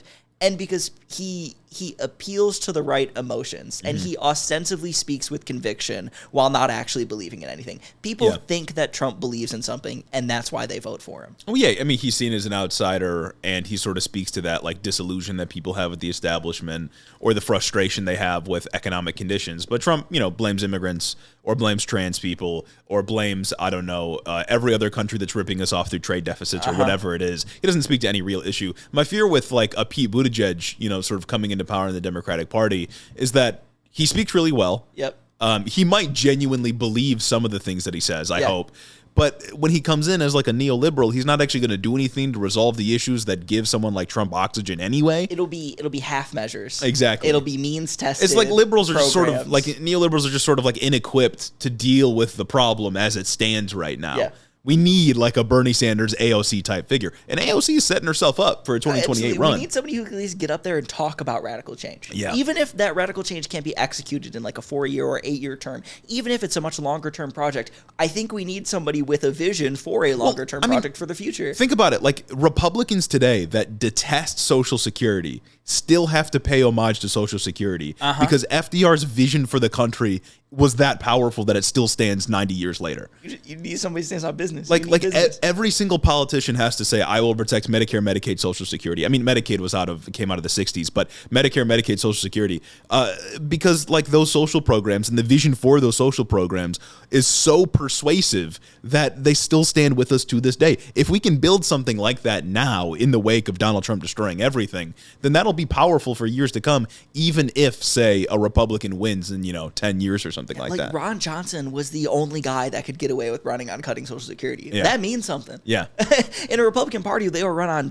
We got somebody. And the fact that it hasn't happened, right? We got somebody in Texas literally running on killing immigrants. Yeah. Hey, come on now. And they're still scared to touch Social Security. Yeah. You can do things that are undeniable, that will cross party lines because they are so undeniably good and helpful to the American people. But you just need to actually have a bold vision. Well, I mean, for example, if we established like a Medicare for all system, or got $15 minimum wage or something like that under, say, like an AOC presidency in 2028, say she serves for 8 years, no Republican's going to come in and completely destroy the healthcare system. Yeah. They're not going to come in and like lower the minimum wage. You know what I mean? Like once you get these things in place, they can't touch them. Could you imagine a world where instead of every politician saying they're going to lower taxes on everybody, they say, I'm going to raise the minimum wage? Oh, wouldn't that be lovely? I'm going to come in and raise the minimum wage because it's so undeniably good. If we could somehow do something to quell like the inflationary fears of it, man. But to do that, you got to have a vision, and people got to buy into the vision. You got to have like a coherent political project that's fighting for something, some end. And Democrats do not have that right now. And they're trying to rebrand themselves as like the abundance agenda type people, but it is just like so obviously a rebrand of neoliberalism that I don't think anybody's going to take it seriously. Man, gotta love it. And it's like you just have to have a good message. You have to have a good thing you want to do, and you have to have a good way to communicate that. And like the Democrats, low-key, have none of that. Yeah. So, I mean, I guess they have some good things they want to do. They have half measures that they want to do. Yeah. But I don't know. Maybe something can happen. Maybe we'll get a J.B. Pritzker presidency, and then suddenly people from Illinois. Huge. Yeah, Chicago's up $1 trillion. Does that end us off on Joe Biden? I think that does. I think that ends us off on that interview, man. It was shocking to me to just see the interview just pop up randomly on my Instagram feed. Yeah. Like, oh, I guess I'm watching this now. Like, why are people even interviewing him right now? Yeah. And it's just... the audacity to come out here and not condemn what's going on is just absolutely insane. And that critique holds true for literally every Democrat right now. Anyone that has formerly been in power and a leader at the national level and still wants to kind of like play like they're involved in politics, like Obama, Kamala Harris to an extent too, Hillary Clinton. Where are all these people? Yeah. I also feel like his handlers are sort of abusing him. This feels bad. Like they keep like marching him out in front of cameras to do speaking events. Retire. Like because he did that speech at it wasn't Harvard, was it? It was some university that he went to. Might have been Harvard. Okay. He gave some like commencement speech and it was like, dog, let him sit on the beach. Like, but to be fair, maybe he doesn't even want to sit on the beach. Yeah, maybe it's his idea. He thought he could be the president again for another 4 years. That's a good point. That's a good point. He thought he could fly around to the G7 and everywhere else and back and just be good. Maybe he will try to run in 2028. I wouldn't be surprised if Biden was the kind of guy that lives till like 102, like a Jimmy Carter type guy. Yeah. Just because like it just feels like he'll stick around forever. We could get a Biden-Bernie Sanders primary. Another one? Another one, and just the two oldest guys going at it. The two oldest and complete opposite guys going at it. One good, one evil. I don't know. Man. I don't know. It could happen. Anyways, some extras to end off the episode. Extras. I can't believe on Monday we forgot to talk about Saquon Barkley at the White House. Oh, that was crazy. Saquon, backwards hurdle Barkley, highlight of the NFL season pulling up to the White House. And it's like, well, one, that's like disappointing on its own because like Jalen Hurts didn't pull up. Why do you want to go hang out with this Trump guy? Two, why are you hanging out with this Trump guy for like multiple days leading up to the official Eagles White House visit? Yeah, you don't have to do that. And three, like where I was really disappointed is when he obviously gets called out on it. Then this motherfucker goes on Twitter and says, everybody get mad at me for this. What if I just respect the office of the presidency? That's how you know you lost the argument. When you got to bust out, I just respect the sanctity of the office. Exactly. I just hold reverie for these institutions. The American presidency has been a powerful position for so long, and I just respect it. You can respect the office of the White House without, I don't know, going golfing with the guy flying on Marine One. That's just corny. Yeah. Like, that's just corny. You should have your contract revoked. I'm sorry, like hanging out with or taking pictures with the president, like as a public figure, is just an endorsement of the president. I just respect the office of the Chancellor of Germany. What, I shouldn't visit just because Hitler's in power? Exactly. Come on, guys. I think you're being a little alarmist about this. Is it not cool to be invited to the Chancellor's mansion? Yeah. Like if it's someone like, I mean, if I just saw like, no, I can't even say that because I was going to say like if I just saw George Bush on the street, I'd maybe ask for a picture. But it's like, nah, fuck that guy. He's evil. I'd take a picture of him and then post it on my Instagram and be like, haha, look at this loser. I saw a war criminal walking around today. Like, no, there's no excuse. There's no, even if like, I don't expect him to be like, a principled political person. He's a footballer, Exactly. Do your thing. Yeah. No, I don't expect that out of these. That's why I say like I was disappointed just at first, just like out of like, oh man. It's just like lame. Like there's no. And then it's the response is lame. Yeah. The response is the worst part about it. Yeah. I respect the office of the presidency. Man, fuck off. Like, yeah. Don't you have a PR team? Jahmyr Gibbs would never. I hope not. I hope not too. That's why we need a Lions Bowl so we can see. We can find out. Yeah. Jared Goff better not go to the White House. Mm-hmm. See, now we've really proved that rooting for the Eagles was lesser evil voting. That's true. That is true. Another piece of extras is the Georgia governor, Brian Kemp, says that he's not going to run for Georgia's Senate seat in 2026. And Brian Kemp is a sort of moderate Republican who's been elected a few times, but him declining running for the seat opens it up for another Republican to run. Oh, yeah. Which means we might get Ossoff versus Marjorie Taylor Greene. Wouldn't that be a beautiful thing? And there's a non-zero chance she calls him Jewish in an insulting way. Because Jon Ossoff is a Jewish man, and she might bust out the anti-Semitism. She's known for busting out the anti-Semitism. Yeah. Man. Non-zero chance she says something about the cabal directly to him. Doesn't she make weird critiques of AIPAC every once in a while as well? Marjorie Taylor Greene? She might, yeah. But wholly for anti-Semitically, yeah. It's hard to parse through it sometimes. Mm-hmm. I mean, she is the Jewish space lasers lady. Yeah. Like, that's her. If anybody would be doing it, it's the most on-brand thing for her. Yeah. Man, a Marjorie Taylor Greene Senate run. And she is, gearing up for it.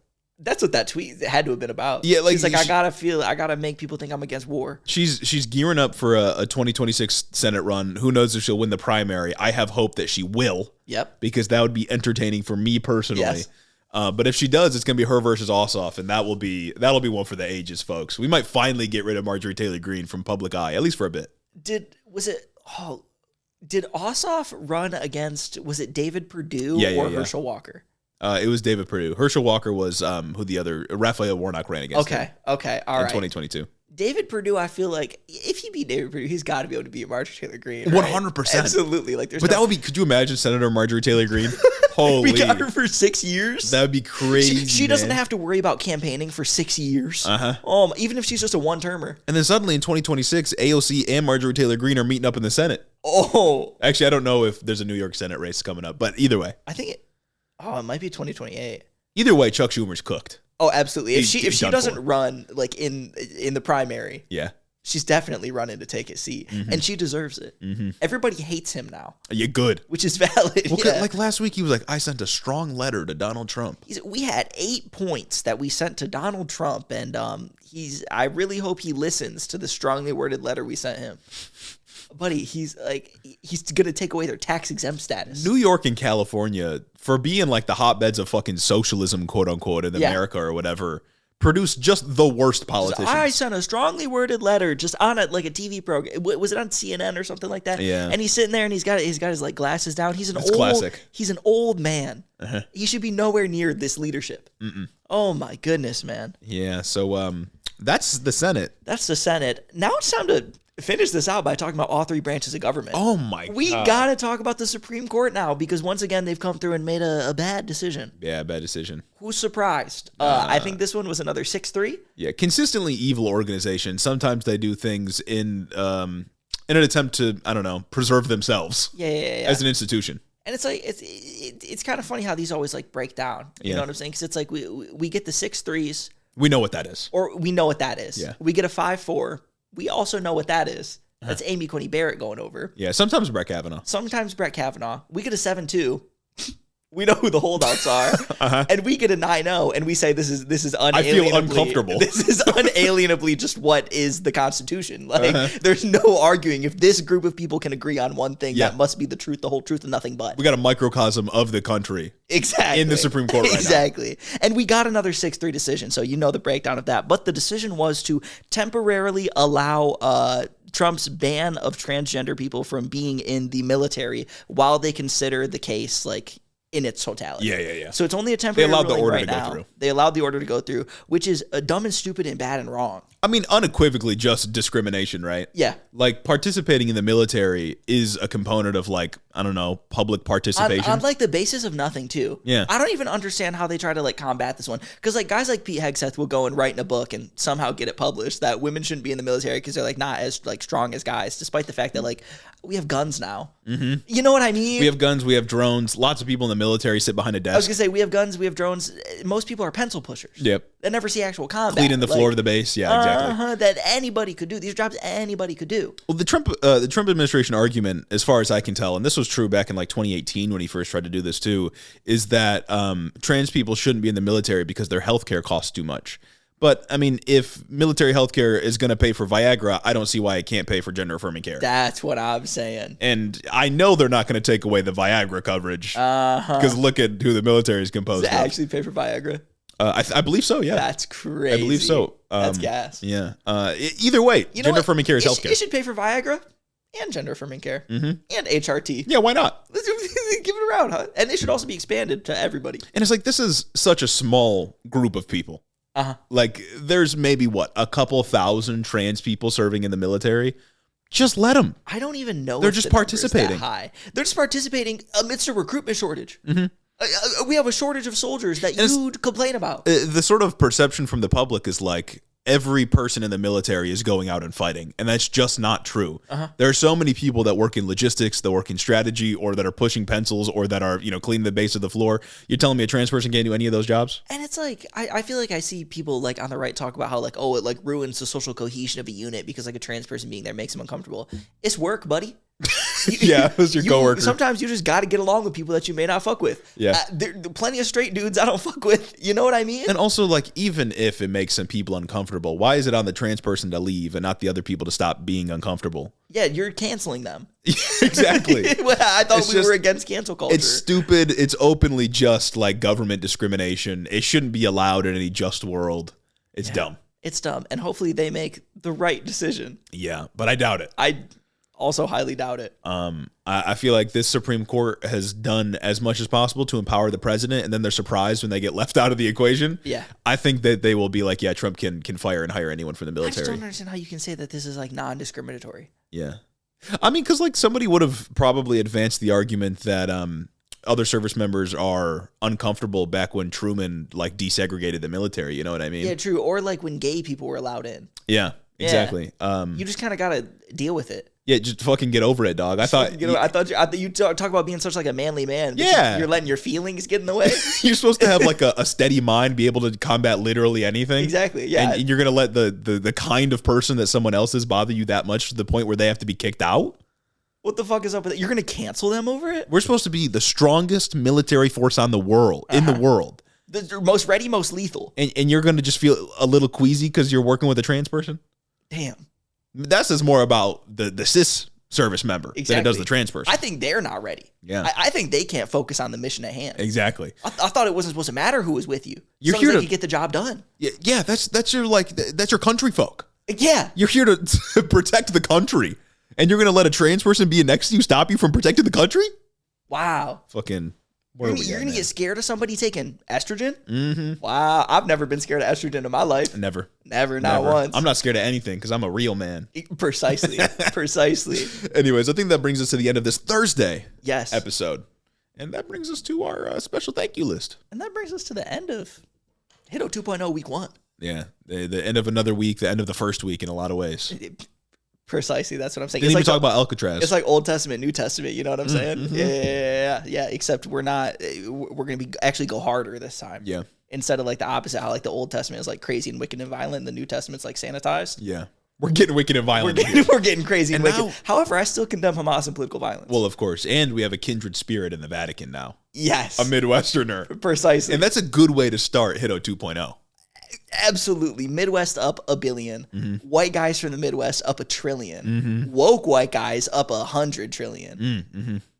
Crazy world we live in. We didn't even talk about the fucking the Alcatraz shit or Trump making himself a Sith Lord. Oh my God, and the AI Pope. Yeah. Speaking of woke Pope, we could have had the exact opposite. Trump put out a picture of himself as the Pope, which like, is that not, I'm not like a religious guy, but like I'm contending with the narrative on their own terms. Is that not like blasphemy? You would think so. Yeah, I mean, Trump isn't like a religious guy either, at least by like Christian standards. But also, and JD, like, what about like JD Vance? Did JD Vance not see that and like think something? Yeah. After he like pretends to be a Catholic, he's like an adult convert, and it's like I thought that adult converts were supposed to be the like craziest ones because like if you're gonna convert in adulthood, you got to like really fuck with and believe in what you're thinking. But he's like, oh, whatever to the Pope. It's fine that the Pope was mean to me. I don't care. And then he's out here letting Trump be the AI Pope. Mm-hmm. What's going on with that? Yeah, that should be so morally repulsive that he resigns immediately. That should be sacrilege. It is. It's ridiculous. Like, also, what is their obsession with like the Studio Ghibli AI shit? I don't know, man. All these fucking conservatives making like Studio Ghibli AI like renditions of just horrible events. Yeah, like deportations. People. Yeah, exactly. I don't understand. I don't know. I think it was just like a trend, and then they jumped on it, and then I don't know. They're corny. We're like it's the soy right. You know what I mean? It is the soy right. The soy right to take over. The soy right won. That's why we can't have trans people in the military. Soy occupied government. It's absolutely upsetting. Anyways, but speaking of the hard left. Yeah. Special thanks to our greatest and most loyal supporters. Our beautiful people. Many of these people can say that they were Sunday supremacists. And if you want to hop on the Monday mandate before it may be too late, eventually someday down in the future, you got to get on this list, folks. Exactly. We're retiring the Sunday supremacist line. We are. We're hanging the jersey up. You know what vintage, I mean? We're never. Yeah, exactly. It's vintage. It's never getting Jersey's assigned getting again. Retired. Exactly. It's gonna hang up in the studio. You just can't see it. It's off camera. I gotta give a special thanks to Caden Kraut, Lord Tyler the Radiant, Chris the Postman, Christy Begg, Dylan B, Mike Chaplinsky, Omar Zuno, Clayton LaFed, Mark Yeager, Caleb Joy, Rich Taro Tari, Fergalaki, Max Vesquez, Jacob Routers, Colin Blueberry, Fixer Punk, Jim Egbers, Jeff Muzzy, Big Burrito, Cincy Alex, Joe Stenstrom, Adrian Sandoval, Chloe Sam 601, Colleen Cutsford Yook, Jennifer DeVoe, Big Bird, Titty Crawfish, and Bennett Bennington III, Alexia Benanti, Nietzsche, Big Booty Beatdown, Sam Maloney, Two-Headed Boy, Ben Trio's boyfriend, Ted Cruz's boy Toy, Dictator Jace, Luke O'Shea, Cocker Tarleson, Danielle Jackson, The Word of Microsoft, Jennifer Science, Aaron and his Gundam Gundams, Darth Father, Tailored for Content, Corey Chambers, Ellie N, Devin Hatchard, Retro Mondo, Emma Dudeslayer, Veronica, aka V, Raxon, Ass Smith, The Growler, Flower Clown, Beetlebugs, Murder in a Trench Coat, Lonnie Rogers, Slavic and Sapphic, Casey Lane Kelly, Snake Eyes, and Hope of Giants, AK Gon, Zach Lantian, Info Russell, Austin Greif, Marcus Corbett, Caleb Roper, Taylor Rensock, Cammy, Tylen Freeman, Tay, Isaac Hodges, Madeline C, Caleb Lowe, Anna Validic, KCC, Say Yes to Wes, August, Particular Pickman, Sir Capalot, Jeff Sines, Howard the Duck, Brennan is Egg, JR, Froggy Gumdrop, Jackie Boy, Shameless, Coherent Babbles, MJ is Sharp, Michaela Muncie, The Wallace 3000, Jared Finch, Tactical Snowflake, Son of Ander, Vanilla Bryce, Chris T, Kashan Lala, Amanda R, Hanky Panky, Tyler J, Damian Blues, Ashley White, Particulon, Memfrez, Lauren, Uncrestmatic Boar, Sasquatch, Rhonda Stiletto, Midwest Marxist, Joe the Mailman, Gary from West Michigan, Shawnee GG, Juniper Not Jupiter, Stacked Crabs, I Crowley, Urban Peach, Lord of Forlorn, Holt Forsyth, Kevin Kisaya, Booty Snakes, Erica, Krusty Krab, Dewfairy, Chelceratops, Austin Lima, Lane Waltz, Azim Fitta Hussein, Gorgeous Girl Mukes, Brooklyn G, Noverk the Dastardly, Goldthorn, Addie Book, Merlin, John from Houston, Anaya, Kryl Bongi, Sergeant Pookie, Connor Nix, Jordan T, Hoodie, Kim Kitsaragi, Rose Grimm, Kristen, Jamie the Young Extremist, Jack the Heathen, Archer W, Evan Mingo, AJ Torres, Elo Nico, Jake Hall, Seth Schmidt, Daniel Stock, Noah Sajas, Majawat, Ultra the Dragon, Mercy Boku, Dick Cheney and 6-Inch Heels, Luke Wechter, Henry Kraggles, Tristan Ringsmith, Yaya, and my mom. Thank you all so much for supporting the show on Patreon. We couldn't do it without you. Absolutely could not. Absolutely could not. Let us know how the audio sounds this time. I think we still need to get a rug of some kind, probably. I think a rug will help a lot. It's still a sort of a work in progress. Let us know what you think. Also, we might start like posting segments in addition to full videos on YouTube. Yes. Just to see how it performs. Let us know what you think about that. If you think that'd be a good idea for sharing the content. Say yes, please. Say yes. And tune in. You know what I mean? Pull up to the show. Thanks for listening, and we'll see you Monday. Have a great week.